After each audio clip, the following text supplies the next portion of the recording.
신약성경 누가복음 11장 45절에서 54절까지 우리 한 목소리로 함께 봉독하겠습니다. 한 율법교사가 예수께 대답하여 이르되 선생님, 이렇게 말씀하시니 우리까지 모욕하심이니이다. 이르시되 화 있을진저 또 너희 율법교사여, 지기 어려운 짐을 사람에게 지우고 너희는 한 손가락도 이 짐에 대지 않는도다. 화 있을진저 너희는 선지자들의 무덤을 만드는도다. 그들을 죽인 자도 너희 조상들이로다. 이와 같이 그들은 죽이고 너희는 무덤을 만드니 너희가 너희 조상의 행한 일에 증인이 되어 옳게 여기는도다.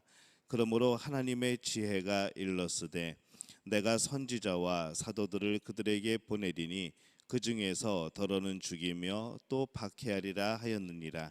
창세 이후로 흘린 모든 선지자들의 피를 이 세대가 담당하되 곧 아벨의 피로부터 제단과 성전 사이에서 죽임을 당한 사가랴의 피까지 하리라. 내가 너희에게 이르노니 과연 이 세대가 담당하리라. 화 있을진저 너희 율법교사여, 너희가 지식의 열쇠를 가져가서 너희도 들어가지 않고 또 들어가고자 하는 자도 막았느니라 하시니라. 거기서 나오실 때에 서기관과 바리새인들이 거세게 달려들어 여러 가지 일을 따져 묻고 그 입에서 나오는 말을 책잡고자 하여 노리고 있더라. 아멘. 할렐루야. 하나님의 은혜가 오늘 새벽에 하루의 첫 시간을 주 앞에 드리는 우리 믿음의 가족들에게 함께 하시기를 예수님의 이름으로 축원합니다.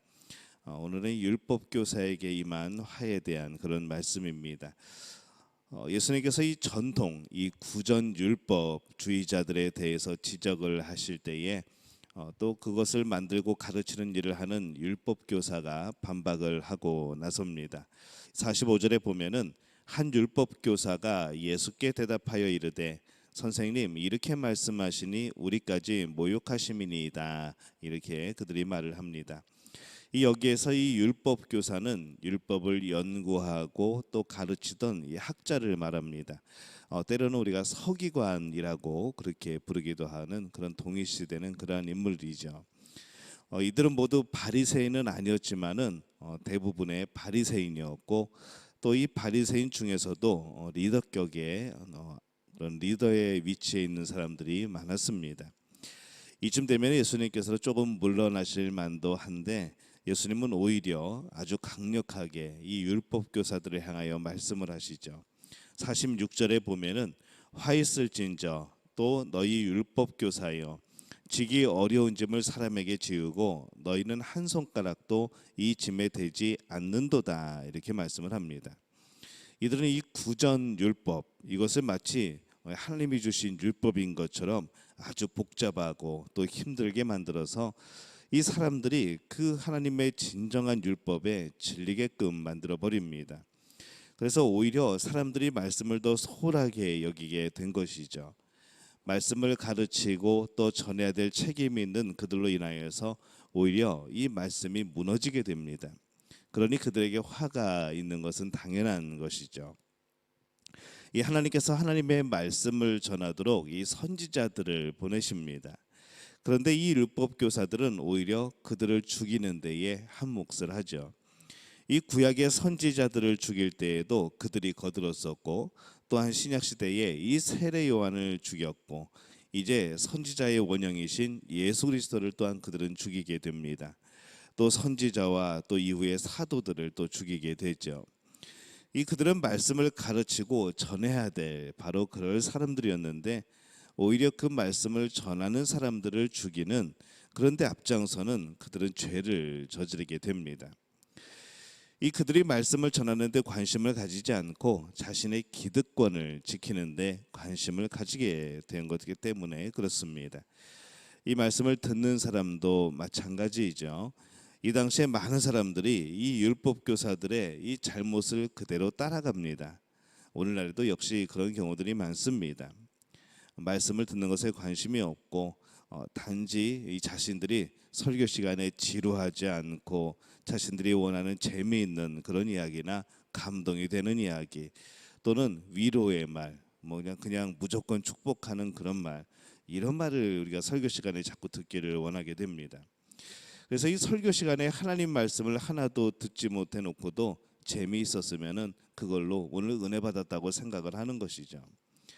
이 말씀이 아니라 어떤 사상이나 어떤 개인적인 정치적인 의견이나 뭐 그런 것을 들어도 그냥 아멘이라고 화답하는 그런 사람들도 있습니다. 또 어떤 사람은 아예 반응도 없는 사람들도 많이 있죠. 그러나 오직 말씀만이 생명이라는 것을 우리가 늘 기억을 해야 합니다. 말씀이 부응해야 되는 것이고 그 말씀이 우리 심령 가운데 부응해야 되는 것이죠. 오로지 우리에게 말씀만이 생명인 것을 기억하며 살아가는 우리 믿음의 가족들이 되어주시기를 예수님의 이름으로 축원합니다. 이 율법 교사들은 말씀을 전해야 하는 책임을 가진 그런 사람들이었습니다. 52절에 보면은 화 있을진저 너희 율법 교사여 너희가 지식의 열쇠를 가져가서 너희도 들어가지 않고 또 들어가고자 하는 자도 막았느니라 이렇게 말씀을 합니다. 이 지식의 열쇠라는 것은 구원으로 이끄는 지식에 이르는 열쇠, 우리가 그렇게 해석을 할 수 있죠. 그래서 이 천국의 열쇠라고 그렇게 의미를 가지고 해석을 해도 비슷한 그런 면이 있습니다. 이 당시에 율법 교사들이 가지고 있던 이 구약의 말씀, 이것은 어디를 향하고 있는가 하면은 메시아, 이 예수님을 향하고 있습니다. 예수님에 대해서 이야기를 하고 있는 것이죠. 율법의 완성이 예수님인 것을 미리 이야기하고 있는 겁니다. 그런데 그들은 이기심으로 때로는 시기심으로 이 오신 메시아를 알아차리질 못합니다. 그렇게 소망하고 그렇게 말하고 그렇게 가르쳤던 그렇게 방향을 알려줬던 이 예수님에 대하여서 그들은 진정 예수님을 만났을 때 알아보지 못하게 된 것이죠.